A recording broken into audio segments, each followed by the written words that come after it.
በሙሉ ልብ መታዘዝ 3 ባህሪያት እንዳሉት ይናገራል። አንደኛ ያለምንም ማቅማማትና መዘገየት የሚደረግ ነው። በጣም ጠንከር ያለ ሐሳብ ያነሳል። የዘገየ መታዘዝ በእርግጥም አለመታዘዝ ነው ይላል። ይሄ በጣም የሚገርም አመለካከት ነው። ሁለተኛውና ሶስተኛው ባህሪያትስ ምንድን ናቸው? ሁለተኛው በደስታና በጋለ ስሜት ማድረግ ነው። ማጎረምረም ከመታዘዝ ጋር አይሄድም ይላል።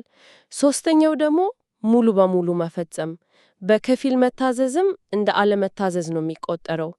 ኖህ የመርከቧን መጠን፣ ቁሳቁሶችን፣ የተሰጠውን ዝርዝር መመሪያ በትክክል ነው የፈጸመው። የራሱን ሐሳብ አልጨመረበትም። ብዙ ጊዜ እኛ ለምን የሚለውን ጥያቄ ካልመለስን አንድን ነገር ለማድረግ እንቸገራለን። ነገር ግን መጽሐፉ እንደሚለው ኖህ ለምን ብሎ አልጠየቀም። ይሄ እንዴት ይታያል? ደራሲው እንደሚጠቆመው አንዳንድ ጊዜ መረዳት የሚመጣው ከተታዘዝን በኋላ ነው። ለመታዘዝ መጀመሪያ መረዳት ግድ አይደለም። ኖህ የጥፋት ውሃን ሙሉ ምስጢር ተረድቶት ሳይሆን ያዘዘውን አካል በማመኑ ብቻ ነው የታዘዘው።